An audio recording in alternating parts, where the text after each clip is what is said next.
Well, greetings everyone. Welcome to my channel. This is Music is a Journey. I'm Peter Scove. Today I'm going to try to do the 2025 Vinyl Challenge, which was created by Pretty Green Vinyl Guy.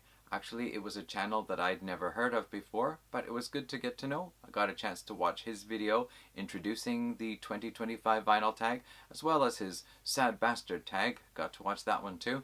And I think I watched one of his other videos as well. So good to get to know you, sir. Thanks for creating the tag and these questions. I honestly was going to wait until January just because I had other videos and things I was working on. However, I've been watching so many other people's efforts in this tag, and it just inspired me to think about my answers, and I'm kind of ready to go. So let's tackle it here. So the first question is the best purchase of 2024, new or old? I am quite happy with a lot of what I bought this year. I certainly bought a lot of albums I'm very pleased to listen to, and I have a playlist of my favorite songs from this year. It could easily have been a few different albums, but there's one album in particular that I find I've been going back to throughout the year, and there are songs on that album, certain songs in particular, that I am happy to listen to at almost any given time. And the album is Phantoma by Unleash the Archers. By the way, I was going to mention this, just in case you are watching my channel for the very first time, a video of mine for the very first time. I actually really don't have a lot of vinyl, so I participate in these vinyl tags with CDs, but I hope the music will at least be of interest. So this is Unleash the Archers. Their sixth album, Phantoma, was released in May of this year. I have been interested in the band for a few years now, especially loved their previous album from 2020, Abyss. There are 4 tracks on here. They are tracks 5, 6, and 7. Green and Glass, Gods and Decay, and Give It Up or Give It All. Those 3, anytime I feel like listening to one, I just play all 3 of them through because they're such a great set. There are a few other tracks on here that I also really enjoy, and actually when I first got the album, I listened to it several times over and over again, interrupting it only by listening to the band's other albums.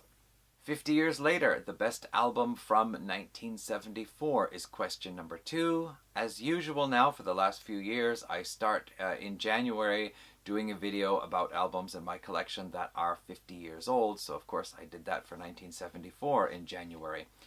There are a lot of excellent albums that came out in 74, some of my favorite groups like Rush and Yes, Judas Priest with their debut, Scorpions, and Aerosmith, quite a few others. Queen released 2 albums, a lot of great stuff. But I think there is definitely one album that is a standout one for me, and that is this one here, Deep Purple's album Burn. This is when Glenn Hughes and David Coverdale were introduced into the band, the first album with those 2 fellows on board.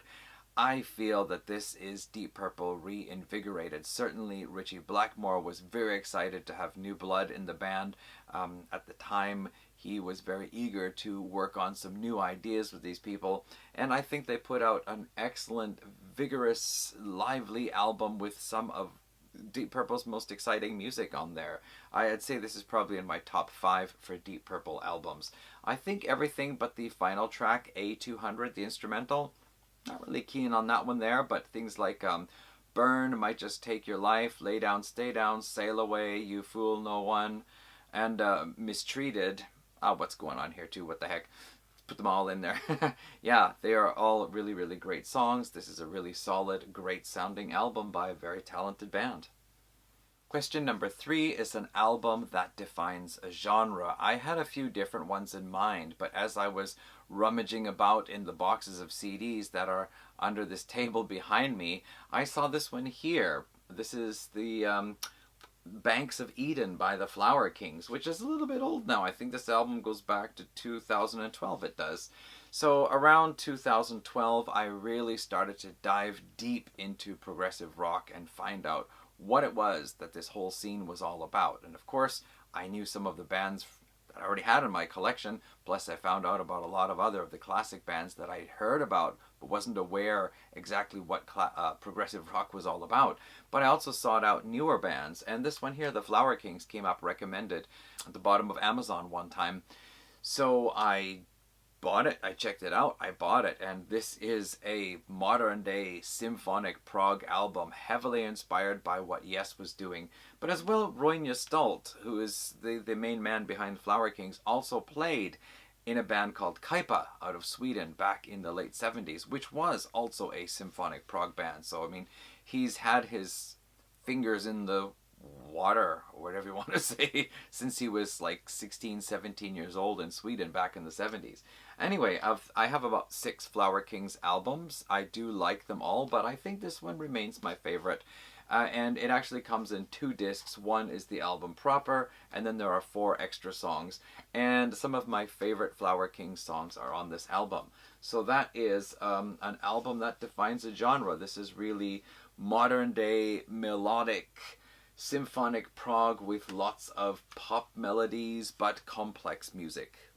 Best band from your home country? Well, that would be Canada, and I think most Canadians have no hesitation to say that for best band, it would probably have to be Rush, for their skill, their talent, their great albums, their sales, their success. There's just so much to say for why Rush should be the best one. And Rush is certainly among my most favorite bands, but I would like to call out 2 different ones. First of them is a long-time favorite band of mine. I either call them my favorite or in my top 3 favorites, depending on the mood and if they have a new album out or not. And that would be Sloan, here being represented by their second album, Twice Removed, going back to '94, I believe it was. One of their most popular and most successful albums as well. Band is still going, same 4 guys. Sometimes called power pop, but in the beginning they were more of a shoegaze mixed with underground type thing, moved into kind of more of a Pavement, Dinosaur Jr., Sonic Youth type of thing before going into a kind of retro rock and then moving on to just establishing their own sound where they're pretty much free to do whatever they want. All 4 members sing, all 4 members write, and all of the multi-instrumentalists. So really cool band. I'm always ready to grab their latest album. However, this year I started listening to a band that I never listened to before. I picked up an album of theirs for the first time in my life in May, and before August was done, I had their entire discography, including compilations that had songs that are not on the regular albums, and I am talking about 5440. And I think I'm going to signal these guys a little bit more because I think it was Doug at the Auditory Vinyl. He decided instead of just to pick from his country, he picked from his home state. And 5440 are from my home province of British Columbia in Canada. They started out in the 1980s in the underground scene in Vancouver, evolved into a jangle rock, alternative rock band, and then moved in through the 90s where they hit their biggest success. I think this is their 6th album called Smiling Buddha Cabaret. They have so many excellent albums, and for, best purchase of the year, there were 4 albums by 5440 I could have easily just swapped with Unleash the Archers. Just Unleash the Archers had just that extra little bit of something that I felt stood out, and I was going to mention 5440 here. So for best band or favorite bands from my country, my longtime old favorite Sloan and a new favorite 5440. An artist you miss dearly? Well, that's an easy one. My friend Colin Tench. Well, he was an online friend. He reached out to me one time. We started, interacting online, and he just treated me like I was somehow somebody important. When he was working on new music, he sometimes would send me the file. He would ask me to listen to it, and we would discuss it via Facebook Messenger or whatever. He was just a great guy. He even had some radio interview where he mentioned me for some reason. I don't remember, but somehow, because I was a reviewer on Prog Archives, that's why. So anyway, he was a really swell, great guy, and he had this whole circle, this whole group of people that were involved with him and around him, and somehow, thanks to him, I got pulled into that group, and I got to meet lots of awesome people. So he played with a band called Corvus Stone. He also played in a bunch of other bands as well. And he started his Colin Tench project. This is the first album here, called Hair in a G-String. And he just wrapped up his second album in December of 2017, and 5 days or so after the official release, he suddenly died of heart failure in his early 60s there or whatever. The real tragedy of it was that he hadn't played music for 25 years, and around 2010, 2011, he started picking up the guitar again, started networking, building up a circle of musician friends, and just started to see his music career was really moving on ahead. And yeah, then that was the end of that. So that was really a terrible, terrible thing to hear about from one of our joint friends, another musician friend of mine. And yeah, I still think about him. The whole reason why Music is a Journey is about presenting albums and music is because I started out talking about Colin. So yeah, that's okay. Next one is Best Live Album. I am not a big fan of live albums. I don't really like to buy them unless I'm being a completist or somehow it's supposed to be very important. But I will cite again Sloan. This is their live album from 1998, 4 nights at the Palais Royal in Toronto, where they played for 4 nights, and they recorded those nights, and they picked the best of it. I think it was the second and third night mostly are represented on this album here, which is a double live album, and this is at the peak, basically around their career peak. They'd had 4 super successful albums in Canada. They were actually traveling worldwide. They performed in Japan even around this time, which is really cool. So all their best stuff there. And one of the things I like about this album is that there's chit chat, there's banter between the songs, and I like that because a lot of times live albums are just the songs as you hear them on the album being played before an audience, and unless the band does something different to make the live song different from the album, I don't really feel there's much value in hearing it on a recording. I would rather be there. But I like this one here because they play the songs really well, and I like the chit chat between the tracks, so that's cool. 4 nights at the Palais Royal by Sloan. Your partner just dumped you. What are you going to listen to? Well, I hope my partner doesn't dump me, although she probably has some reasons to do so it wouldn't be a surprise. But I do remember there was a time where I was going through a breakup, and it was initiated by me, but it was still a really hard thing to go through. I mean, there were friends that were important that I was now suddenly, not in association with anymore. There were people that were really cool people that I was suddenly not in association with anymore. And then, of course, there were phone calls from her about this and that, whatever. And it was actually a really hard time for me to go through. And at that time, I started listening to 9 Inch Nails, and especially this album here, my first 9 Inch Nails purchase, Further Down the Spiral. Now, the Downward Spiral is already a depressing album as it is, with some anger moments, and this is a remix done by Aphex Twin and Coil, if I remember correctly, as well as a couple of other people, remixing the songs that were created for the original album, and I really like almost every track on here. I'd never heard music like this before. This remains one of the albums that I bought in my life that made me go, wow, what the heck is this? And yeah, I thought it really helped get me through. One of the curious things was, or interesting coincidences was, of course, I was more of the hard rock metal guy, whereas she was more of a dance pop type person. However, we both ended up liking 9 Inch Nails as we were going through this big breakup. She liked it because it had a more angry feel to it, but still had the dance beats, I guess, on their older stuff, and I liked it because it still had the heavy side, but was interesting, introducing me more to the industrial aspect. So, yeah. Best sounding drums on an album is question 8. That's an easy one for me. I mean, there are so many albums where I love the drum playing. There are so many albums where I love the sound, but there is one album that always stands out for me as having really awesome sounding drums, like well recorded, and that is Jean Ouel, I guess the translation would be, by Slosh, a progressive rock, somewhat jazz fusion a bit too, band from Quebec from the 1970s. They released 2 albums.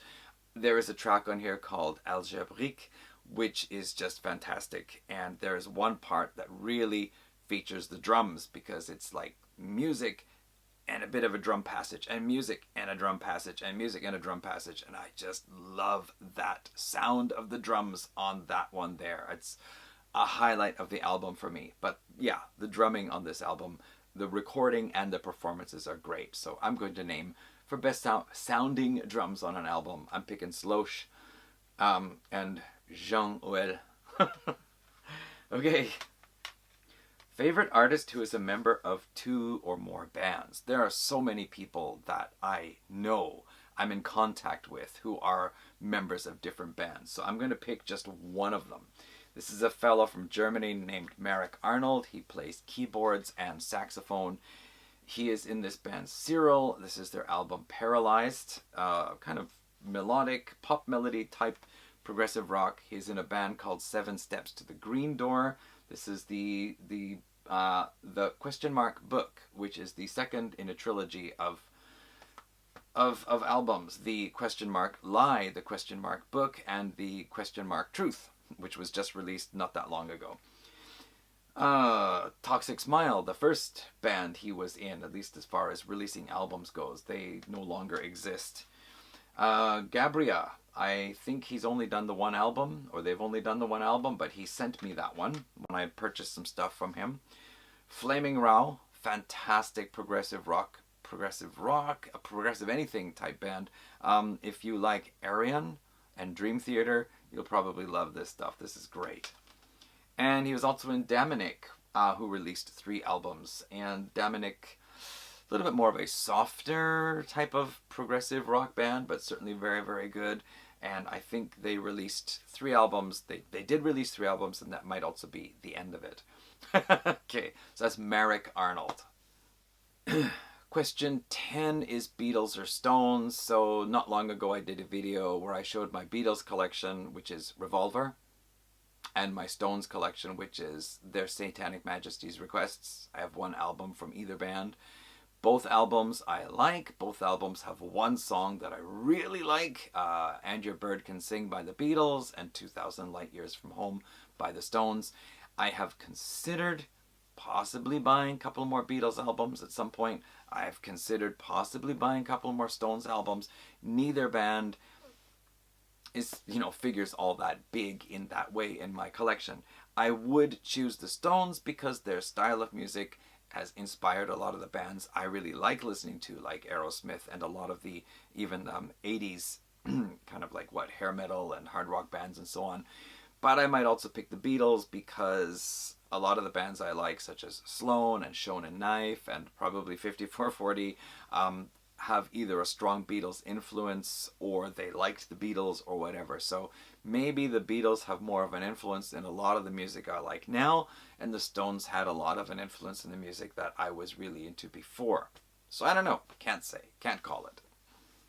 Question 11, you find a bag of weed. What are you going to listen to? Okay, so cultural explanation here. I live in Japan. If you find something on the sidewalk, somebody dropped something, there are 3 things you could do. One of them, if it's really of minor value, you would just ignore it. If it's of somewhat value, if it's like a glove or a scarf that someone dropped, or maybe someone lost a little figure that they had, a little doll they had attached to their bag and that fell off, you would probably put it to the side of the sidewalk and maybe set it up somewhere where if the owner came back, they might be able to find it easily. If it's something of a little bit more value, like say a wallet or a phone, you would bring it to the nearest Kobang, which is a small police station. And I have actually brought a wallet with 21,000 yen, somewhere in the neighborhood of 200 bucks anyway, and someone's cell phone. I've brought both items to the police station before. Yeah, I mean, if you found a bag of weed, that's probably of value. Well, this is where we get into part 2 now. It's illegal. It's illegal in Japan. So, I mean, it's not that it's not here, but it's pretty rare. I mean, you might hear about a celebrity or retired athlete on TV every few years who gets busted for being in possession of it. A friend of mine who goes to a lot of underground punk concerts, he says it's there, but it's not something that you would really have any chance of finding just dropped on the street somewhere on the sidewalk. So, and if I did, I really wouldn't know if I should stay there and call the police and tell them what I found, or if I should take it to the police station. Either way, I'm probably going to get a lot of questions. So yeah, it wouldn't happen. Also, never touch this stuff. I don't smoke anything. Never touched it. Don't do any drugs. Hardly drink any alcohol. Call me a party pooper if you will. But there is a band who I have something in common with in that respect, and that is Jethro Tull. As I've heard, they didn't do any drugs either. That was something Ian Anderson wanted out of the band, never to enter the band. And I heard in one interview he said people in the audience would be throwing up bags of weed on the stage and they would just go with their toes and knock them back off the stage again. So for the celebration of not smoking weed while enjoying music, I would probably choose Jethro Tull. An album from the 80s that you still listen to. There are plenty that I still listen to. That was my teen years. That's when I got into, you know, all kinds of heavy metal and thrash metal and early death metal.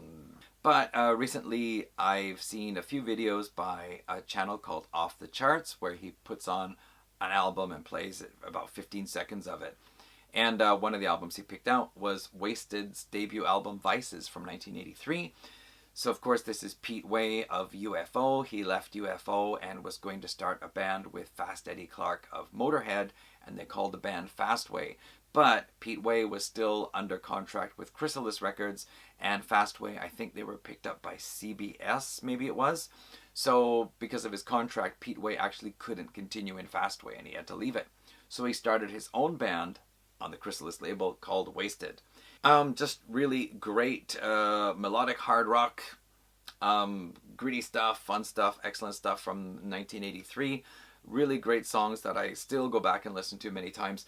And one cool thing is that the drummer on here, Frank Noon, actually played in Def Leppard before Rick Allen took over. So that's Wasted Vices, an album I still listen to from the 80s. Question 13 is an artist whose political stance has soured you, and this is actually take 2 of me recording this video. I started talking about this and was going to try to keep it short, but I started going off on a tangent. Basically, my choice is Dave Mustaine. I like Megadeth. I certainly have, I like their first many albums. I have from 2 to 6 anyway, and I used to have the debut. A lot of great things I could say about Dave Mustaine. I mean, he might be a difficult character in some ways, but he is a trooper. He has been through a lot of difficulties in his life. He has struggled through bizarre things with his mother's religion. He's struggled through alcoholism. He's had his difficult points with people, but he continues to keep his band alive, keep his music alive. And I think he demands a certain amount of integrity from his band members. So there's a lot of things I could admire and respect him for. However, I saw a clip from a concert on YouTube some years back where he made some comments related to a mass shooting that happened in the US. And without going into detail, I really was put off by those comments, what he said. And there are 2 or 3 reasons why I was really put off by them. But if I start explaining what that is, it's going to take an extra 5 minutes of video time. So I'm not going to talk about it. I'm just going to say I'm glad to hear Dave Mustaine talk about his band. I'm glad to hear him talk about his life. It might not be happy subjects when he talks about it, but hey, that's fine. I can respect him, I can admire him, I can sympathize with him. I do not want to hear his political views because it just makes me want to tune out. So that's that. 14, show a favorite record label. I can't say I have any particular label I favor, but Music is a Journey has always, at least in the beginning, certainly more so in the beginning, had a connection with Melodic Revolution Records. Here they are. Simply because a lot of the artists I got to know through Colin Tench were all signed to Melodic Revolution Records. And the first 2 years of Music is a Journey, most, or at least a lot of the videos were featuring, introducing albums and featuring music and contacting the artists for the video. So that's what I was doing with Music is a Journey in 2018, 2019. Melodic Revolution Records. So just go over some stuff. This is Kinetic Element. This is a classical symphonic prog band. I mean, like very 70s sounding, like ELP and that kind of thing. Really cool. Avant-garde band, Skywound, the guy behind it, Hamlet, playing bass and vocals and other stuff. Really interesting fellow, and excellent, really cool album if you want something that is a little bit on the avant-garde side. Let's see here. Peter Matukniak, excellent guy, English guitarist living in California. He's played in a bunch of different bands, most of them on Melodic Revolution Records. Cool guy. Nice. I'm in touch with him. Red 32, this is with Steve Bonino. If you were a fan of Saturday morning television in the 1970s, you might have seen a show called The Kids from Caper. One of them was Steve Bonino. He's been playing music for the last few decades anyway. Red 32 was one of the bands he was in. He's also in his own thing, Steve Bonino. He's in Steve Bonino Project. He's in a band called Ireland, and all of them are on the Melodic Revolution Records label. Babel, a really interesting band out of England. I have a lot of their stuff. Talked about them before. Unified Past, sorry. This is a really cool progressive metal band. Phil Narrow on vocals.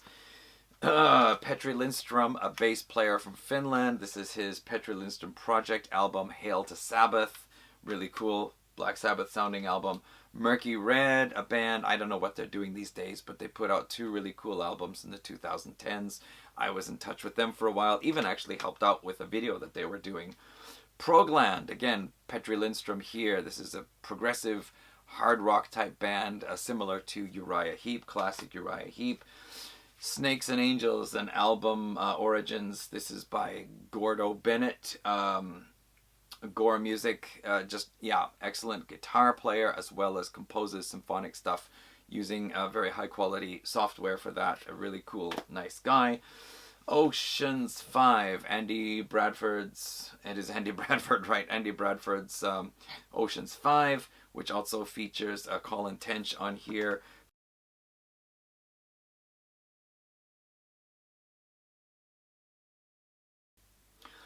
Question 15 is a run of great singles. Now I know the camera stopped while I was talking, so I don't know how much of the previous recording was cut off. I was talking about Melodic Revolution Records. Anyway, I'm going with Maki Yano, a Japanese artist who released her first single only a couple of weeks after I arrived in Japan in 1999. And the three singles I'm going with are Okina Tsubasa, which means big wings. Yume o mite ita Kingyo, the goldfish who was dreaming, and Time Capsule no Oka, Time Capsule Hill. These 3 singles were released ahead of her second album, and all of these CD singles here have 3 songs on. Only the singles were on the album. The other 6 songs never appeared on the albums, but all of them are great, and she does a really wonderful cover of The Rose on this one here. Her English pronunciation is excellent. Yeah, really love these 2. I saw her performing live at Virgin Records for the launch of her second album. She performed each of those 3 songs as well as one other one. I took photographs of her performing secretly, as cameras were not allowed, and I sent her some of the pictures, and she sent me a thank you letter, which I have packed away. My throat's getting a little dry. So question 16 is a record store day purchase that you actually consistently listen to. So of course I don't buy records. I have nothing to do with record store day. But to provide some kind of an answer, there was one day I went to a record store because I wanted to get late 60s, early 70s heavy psychedelic and hard rock that I could not get on cassette. The only way I could get them was if I bought them on vinyl. So I bought some vinyl albums at that time. Some of them are accessible in here. Some of them they're not accessible. I don't know where I put them. They're in a box somewhere. But one of the albums that I bought that I still go back to, I go back to visit most of them, but Iron Butterfly's Ball. I would say Metamorphosis is my favorite album for sound. I like that early 70s kind of soulful hard rock sound, but I think Iron Butterfly's Ball is the album that I found just musically the most interesting, the most adventurous. So I have it on vinyl in there somewhere, and I bought the CD many years ago, and I still go back and listen to, if not the whole album, at least select songs. So that's my pick for that. It's not a record store day album, but it is an album I bought at a record store one day. Number 17, you can be reincarnated as any artist, dead or alive. The great thing about being a musical artist, I think, is, you perfect your skill. You're always pushing yourself to do more, to do better, whether you're playing guitar, some other instrument, or you're singing. You create and you work together with people, you record it, you perform it, and there are many wonderful things to say about all that. But, you know, with music life, there are a lot of hardships too. I don't think I need to explain about all the details of the hardships of being a musician, especially a successful touring musician.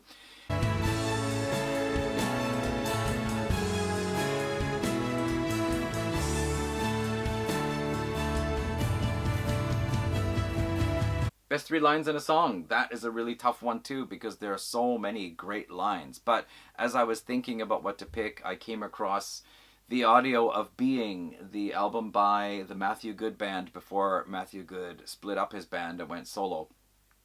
And there's a song on here called Under the Influence, and there's a line that says, "Locked in a house of my invention, learning the don'ts of fire prevention. If I roast marshmallows over their bodies, will God still find their souls?" I always thought that was just such a weird and interesting image. So that's my pick for 3 lines from a song. Can't say it's the best ones, but they've stuck with me for over 20 years. An album you never tire of. I never tire of this one. This is Sin After Sin by Judas Priest. It was one of the first 10 albums I ever got. Had it on cassette back in 1983. I've often said Screaming for Vengeance is my favorite Judas Priest album, but I find myself going back to this one more, and I think it's because I really love the guitar tone on this album. It is also the final Judas Priest album. It's the 3rd album, and it's the final album where they were still carrying some of the more complex type compositions that you could say came out of the early 70s when Judas Priest was a kind of heavy blues, somewhat progressive band before they ever recorded anything. And this is the last album to feature some of those elements. So many of the songs on here I love. Sinner and Raw Deal are just 2 of my favorite Judas Priest songs, but also Dissident Aggressor, Call for the Priest, even their cover of Diamonds and Rust by Joan Baez. I'd say this is an album certainly I never tire of, certainly haven't tired of it in the last 41 years. And the final question is, share your favorite VC channel. I was going to list off a whole bunch of people in this video here, but I'm going to do that in my year-end video. I'm going to list off so many channels of great people that I really like, so I can't pick one in particular. There is one that went missing. It disappeared. It was All the World's a Stage. Steve was such a swell guy. He got himself really involved in the vinyl community. He brought people together. He introduced new channels. He started up contests. He joined contests. He was just a person for really getting everyone connected and knowing each other and having fun together. And some problems happened with his channel. I don't know all the details, but it just disappeared. And there are some, I don't know, rumors going around, and there's something about Steve and his filing system, you know, where he would put A is for, Alice Cooper goes under A and Bob Dylan goes under B, and he said that was the correct system for filing. And I don't know, there seems to be something about that going on out there. I'm not really sure what it is, but perhaps things will be revealed in January. So if I might say a favorite, at least a channel that is well missed and we'd really like to see that person come back again, that would be Steve. So hopefully. Okay, so this is take 2, trying to make this video shorter. I hope I made it shorter. Thanks everyone for watching my 2025 vinyl tag. Thanks again for Pretty Green Vinyl for putting it together, and got a couple of more videos to make before the end of the year, so hopefully you'll watch 1 or 2 of them. Thanks everyone. Bye.